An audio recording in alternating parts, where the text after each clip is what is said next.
So there's been an article put out on PvP Live today that suggests that the 10-ban system that Riot Games has been teasing the League of Legends community with is going to be implemented for the 2017 season. There's a couple of things that are missing in the article, though, that answer a couple of very important questions.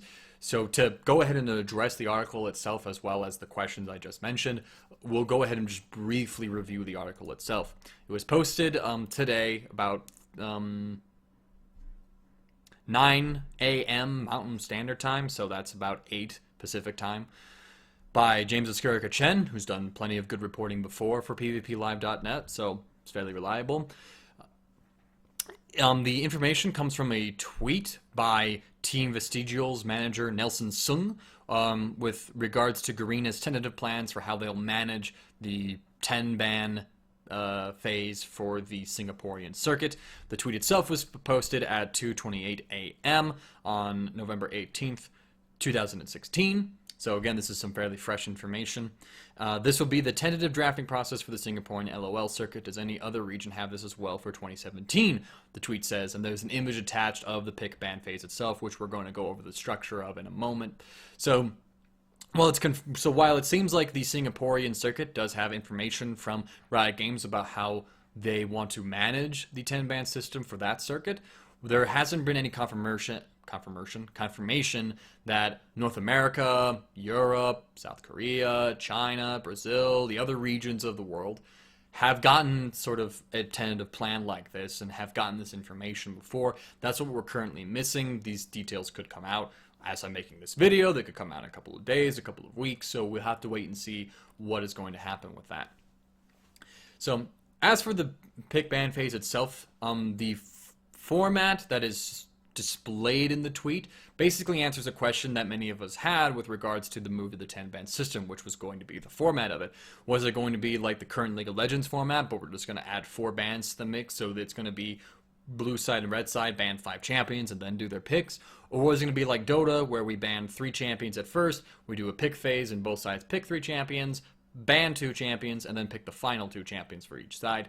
And with this format leak, it seems like we are going to be emulating a Dota 2 system. So we have to go ahead and talk about like the comparisons. We'll have to briefly compare League of Legends and Dota 2 with regards to the structure of the pick and ban phase. Keep it aware like how these games are different. Ultimately, I do think that for the health of the game, a 10-ban system is great for League of Legends. But for the health of the professional scene, I have to question whether or not it's actually going to be helpful.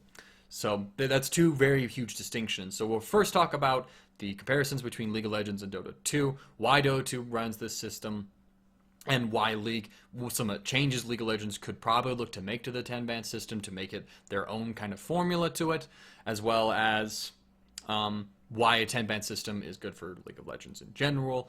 As the game itself, professional scene is a different matter to me.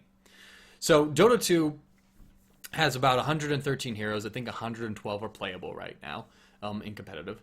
And with that system, they've had a lot of bans, and Dota 2 has been a title that has been celebrated for its great hero pool diversity. At the International this year, I believe there was about like 5, maybe 6 heroes that weren't played from that 112 champion pool. That's a hero diversity that League of Legends has never seen, because so many champions kits are outdated. They don't fit the current meta for how to play the game, what's currently strong. Champions of League of Legends generally require to have several things. Wave clear, mobility. If a champion is lacking on one of those 2 fields, and there's a couple of others to go through as well, if a champion is lacking one of those 2 core values, then they generally don't get to see a lot of play. Other times the champion can be really strong for a while just because there's so many tools in their kit, and then their kit gets gutted. They just don't do anything anymore, and then they're cast to the wayside, while other champions are reworked or buffed, and then they get overtuned, or a new change comes out that really combos well with that champion, and suddenly they become OP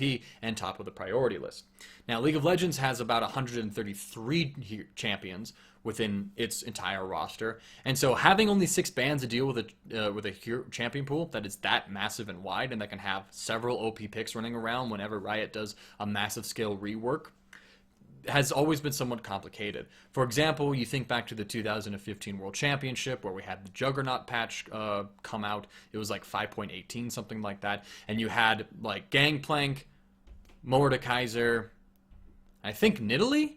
It might have been Nidalee. I can't remember the third ban, but there were effectively 3 champions that were must ban on red side. Otherwise, blue side was going to first pick it, and they could just win the entire game off of having that pick because the pick was that broken. It was effectively, that World Championship was heavily criticized for having such drastic changes, and Riot did a good job this year of slowing down and not impacting the game too much before the World Championship, minus, of course, the changes to the lane swap patch right before the summer playoffs, but at the very least they did that for summer playoffs, so the meta between the summer playoff and the World Championship was the same thing. That's a tangent. So when we talk about this sort of kind of like system, it makes sense for League of Legends to have have more bans. It has a wider hero champion pool, even though again the competitively viable one is smaller than Dota 2's. But whenever you get a state of the game that it's like massively overtuned or a bunch of changes come out and there's going to be a couple of like super broken OP picks that can just single-handedly win you the game, having more bans to deal with those picks and be able to round them up and bring the game to a point where it's much more balanced just because you've removed all the broken stuff is something that's very good, I think, for the state of solo queue. It forces, it allows more options to be explored. It allows a lot more experimentation. Again, you don't have, you can deal with a bunch of like the super OP stuff earlier. And I think that that kind of information just makes solo queue an overall healthier environment as far as just like an entertainment factor goes. You don't have to worry about so many OP picks because you're going to have the tools to be able to getting rid of 10 champions can basically cover like an entire rework of champions. So this could also be harmful, though, because people might just keep banning out those champions and teams never get to pick up a new champion or explore that new champion, things like that. But people will eventually sort of figure out and hear from word of mouth and from experimentation, this champion's really good, this champion's broken. So I don't think that element's going to change all that much. So now there is one thing that's interesting about the change to the pick ban phase, at least that's suggested in the post on PvP Live. Historically in League of Legends, red side has always been last pick while blue side has been first pick. This means that blue side is able to get its hands, prioritize whatever pick it's wanted to, and that's been the special courtesy to blue side in pick ban phase, while red side has always been considered the counter picking side. So if you have like a super sick solo laner, top or mid laner, and you want to give them a favorable matchup so they can just dominate the lane and give yourself a winning lane to try and snowball the game off of, red side was easily able to secure that because of the last pick. That looks like it could be going away with what the tentative plan is based on the Garena post. So the ban and pick phase works like this now. It's just like Dota 2's, where blue side bans one champion, and then both sides alternate. So they ban 3 champions. Blue side bans, red side bans, blue side bans, red side bans. Same as it is currently. Then we go into pick phase 1, where blue side picks first, red side picks 2 champions, blue side picks 2 champions, and then red side gets one last pick. Following that, there's a second ban phase where red side bans first, then blue side, red side again, and then blue side. And so then we go into pick phase 2 where red side gets the first pick, then blue side gets a pick, red side gets a pick, and blue side gets a pick. It's very similar to Dota 2. Now, there is one thing to say. There is a consensus that having both first pick and last pick are both very advantageous things because you are able to, now blue side gets to pick a priority champion, but they can also save a counter pick for them as well. And League of Legends has inherently had phases where blue side has been at a has been advantageous. Sometimes it's been very exaggerated just because of how the meta is. Think again the World 2015 Championship. But in Dota 2, the reason why blue side gets those pick advantages is because of the design of the map itself.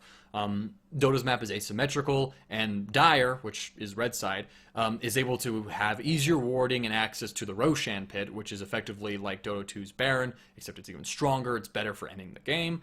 So red side having the natural map advantage means that blue side gets compensated for their disadvantage on the map by getting a better pick ban phase overall. Now, blue side getting that kind of advantage is somewhat troublesome because blue side's advantages comes a lot from the topography of the map as well.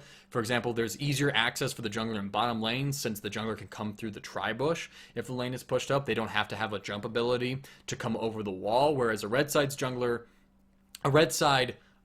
is somewhat limited to one of 2 approaches, either through the lane or through the river, whereas a blue side can go through the tri-bush to go into the river. They can come down the river itself. They can go through the lane. So there's just different sort of access points for it. And it's also, I think, a little bit easier to set up a dive on the red side tower, but I could be very much wrong on that one. Someone like Kelsey Moser would do a great job of explaining this sort of thing. This is just a couple of my own understandings. Following that, though, where blue side's advantages really come from is that there is the barren side of the map where it's easier for blue side to have access to the pit just because they don't have to go over the wall. They don't have to jump over it. They don't have, it's easier for red side to check because if a blue side team is doing barren, they're going to be in the pit. They're not going to be able to sort of keep the red side out. But for red side to get into the pit, they have to walk around it and come from one of two flanks. Whereas blue side can walk in from about 3 different flanks. They can come up from the mid lane, they can come through the blue buff. There's actually like a 4th one, like the path between the blue and the mid lane, that little gap. People who play League of Legends know what I mean. And then they can come from the top lane as well. So there's a couple more. Blue side has easier access overall to the Baron pit, and Baron has usually been the stronger late game objective, especially with its siege buff that allows teams to group up and push down lanes and split push and take towers. So blue side has an advantage with that part of the map. And then with easier access to bottom lane, they're also able to make a play down there and then rotate that over into a dragon earlier on. So there is that. Now, that's not being saying that it's like overwhelming. So red side, of course, could still do those things. And honestly, more of the play of League of Legends comes down from the early game of which team is stronger at what point in compositions. So the map does have some impact, but it's not entirely too drastic or broken or things like that, I think. Except in some metas where the picks are just so strong that red side is forced to ban all those out. I think with the 10 ban system, we won't have a situation like that again for League of Legends, just because there are going to be so many bans. So that's some understanding, and that may be something that, maybe this first pick on blue side and last pick on blue side is too good, and maybe blue side's win rate just skyrockets up again. So what I want Riot to be thinking about is that they don't have to exactly copy Dota 2's formula, because those are 2 massively different games. So, Riot Games should keep a flexible mind. If it turns out that the pick ban phase with blue side getting both first and last pick is just too good for blue side, let's restructure it so that red side gets the last pick in there. Now, there is a couple of things, though, I think that could prevent this, just because we are moving into a different structure. With a different pick and ban phase formula, it's going to affect how teams have to approach it, and it could effectively be an entirely different task in general. And red side does have a couple of advantages in here. So we have to see, though, how teams respond to this pick ban phase and how they figure out how the meta is going to work with this new pick ban phase, assuming that what we see in the PvP live post is what the rest of the world is going to have. With red side, having the last pick and the first pick ban phase, that can kind of like secure the 3 main picks. What could happen in League of Legends is that we move away from the whole save the solo lane picks to last, unless there's like a super OP pick that you want to pick first for them, something like that. And we could see that teams start to focus more on establishing the core of a composition. You can identify what champions are absolutely necessary for it, what champions are the best at executing a poke composition, a siege composition, a team fight composition, a pick composition. They could focus on that instead, and then pick up the straggling components of the composition. A champion that isn't integral to the composition, but complements it still for later. So we have to see how the pick and ban phase itself warps and adjusts. Now, red side, though, does get the first ban in the second pick ban phase, and they also get the first pick in ban phase 2. So red side does have some advantages later on in the draft, where after all the last puck bans come through, red side is allowed to target, and say, and be the first one to say, okay, we see what composition you're going for. We think this champion is one that you would play and is really good. So we're going to go ahead and strike that one from you guys. Or they get dibs on whatever, or they can remove an OP that they don't want. So red side is going to have a bit of an advantage there. And then when you move into pick phase 2, once the pool is constrained down, red side gets a first pick in that one. And at this point, you're trying to straggle along, get the last couple pieces of composition, or maybe pick from the last remaining couple of really strong champions. And so red side having the advantage there is something I think is very good for them. Again, though, we'll have to see sort of what happens in this case. One possible rework that I could see happening, just in case red side does need that last pick, last counter pick, is that blue side could get... Hold on, I need to kind of think this one through. Pardon my phone. One thing that I could see happening is is that they could group the picks so that they're together, so that blue side gets the 2 picks first, and then red side gets the last 2 picks. That is a possibility, or they could just switch the alternation where blue side gets a pick, red side gets a pick, blue side gets a pick, red side gets a pick. That is a possibility, but we'll have to see if that's actually necessary. Again, I think this is something that we're going to have to see at a professional level to determine what needs to be changed. So I think that, again, the 10-ban phase is good for the game itself, but now we have to talk about the competitive scene. I think that this is going to be something that Korea is going to just be absolutely fine with.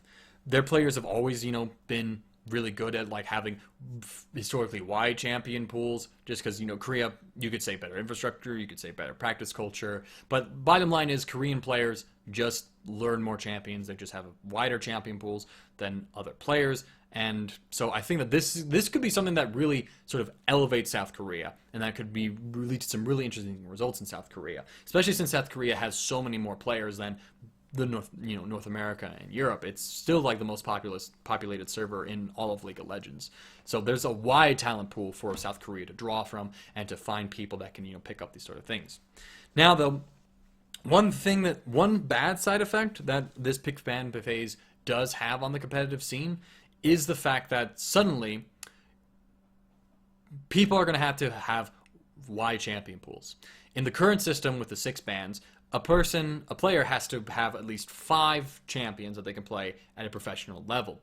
Now, of course, in those 5, there's going to be some skill discrepancies between them, of course. So, what I mean by that, if you think back to 2014 when Amazing first joined Team Solo Mid, there was the opening game against Cloud9. It's Amazing, I put it out on Reddit that, I play Evelynn, Kha'Zix, Lee Sin, Elise. Cloud9 comes in, and they take all 4 of those champions away. I can't remember what they banned and what they picked first, but they basically denied him all of those picks by banning him out and then first picking a jungler since they were blue side. Amazing then had nothing to go towards, and so he picked Volibear, and that was a shit show of a game. So that was some of the damaging. We don't see that too often anymore just because League of Legends has gone into such a wide sort of team-based game, and there's like been OPs in every single position, and so people had to go around that, and it's more about the team compositions and a single player just taking over a game anymore. It's been more about that team synergy and coordination, etc., etc. But when it comes to it, when we look at what the 10-ban system is going to mean for professional players, is that now it's possible for someone, you're going to have to be able to play, I think, about 12 champions, theoretically speaking. Reason I say that is because it is possible for someone to, it is possible, well, actually no, not 12, that's too high. Because you're not going to, one team's not going to ban out their own top laner too. Let's see. If a team wanted to target ban somebody, that's the premise that we'll set for it.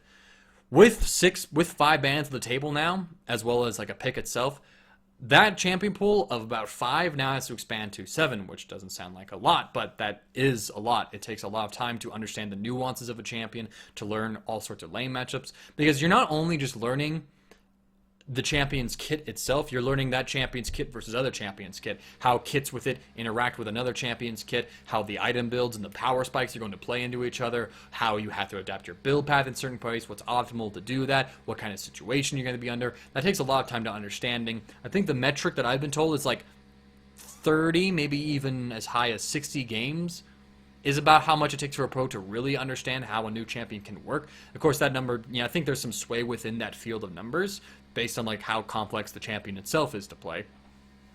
But having that strain suddenly, this could very well be something that really stifles a lot of players, and it could actually hurt the overall competitive level. I think namely in some of the other leagues, I think North America and possibly Europe.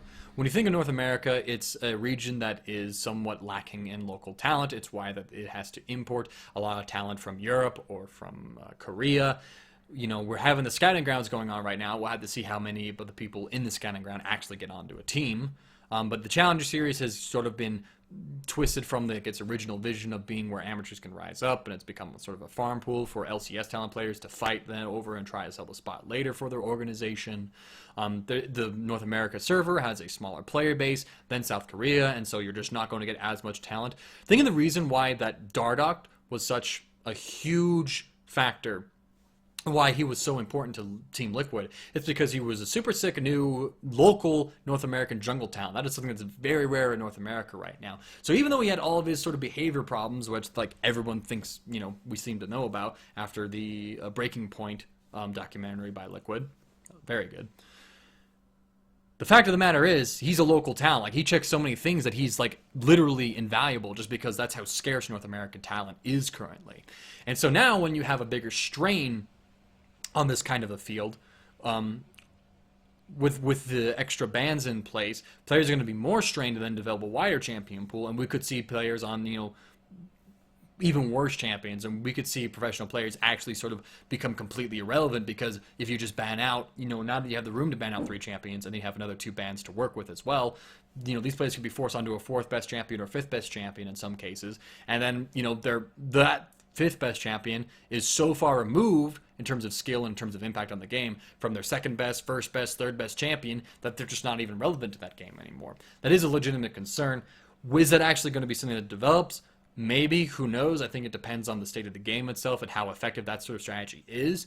I like it in the sense that it makes the competitive scene even more competitive. If you're the kind of person that does get banned out and that, you can't eat that many bans and your team's just going to keep losing, again, you can kind of think to 2015 SK Gaming when GE Tigers, that's what they were back then, banned out for Givens, Lucian, Graves, and I think they forced them onto Caitlyn. When they did that, no one else on SK Gaming could stand up. And then that was more of a systemic problem with the team itself rather than Forgiven, by the way. But if you're able to have that kind of strategy, and if you just get rid of this one player, you can remove so many of his picks, and then suddenly he's not effective on the remaining picks, that could be a weakness for teams. Now, I think it's cool in the sense that, again, now you really have to be able to have a wide champion pool if you're a pro, but developing that champion pool is already difficult enough as it is, and there's a lot of people in North America that are going to be vulnerable to that, I think. You can think of players like, I'm trying to think of the examples that were given out earlier, like Phoenix from Team Liquid, for example, Huhi from CLG. They have a couple picks where they do certainly shine on, but if those picks aren't meta or if they're removed from them, then there's a huge drastic fall off. You can just compare Huhi's Aurelion Sol to Huhi's Azir, for example. I think that kind of like speaks for itself if you just keep in mind like his own individual performance on the champion. So that could be an element that actually very much hurts some of the competitive scenes and makes it so that it's even more cutthroat and it just adds a burden on the players and actually is damaging to their careers. Is that going to be the case? I do not know. We have to see how that plays out. But I think that it's something that could potentially, this is something that Monte Cristo put out on Twitter, this could potentially increase the gap between the Western regions and Korea because Korean players have shown that they're able to pick up new champions, that they're able to learn and adapt. North American players have been able to do that too, but the rate and the proficiency of those champions doesn't compare to some of the best Korean professionals in the world. And again, that has to do with just differences in infrastructure, practice culture, things like that. So we'll have to see how that one goes. But ultimately, the bottom line in 10 ban phase is that I'm hoping that Riot keeps an open mind about how to flex around, and so that if Blue Side does have too many tools just with the pick and ban phase as well as with the map itself, that they can give more power to the red side. If it turns out that I think this is something that's good for the overall health of the game. It's going to make solo queue a little bit better, improve it. You could get rid of the OP picks. It could have lasting impacts on how Riot has to approach balancing the game. And then, however, though there is some aspect to the competitive side, well, I think it does mean it's more competitive, and so you have to be even better to survive.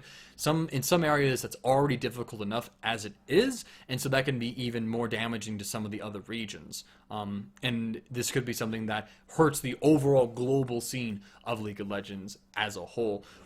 Is that actually going to be the case? We do have to see, but that is some of the concern as well as some of the positives surrounding the 10-ban system that's being suggested for League of Legends.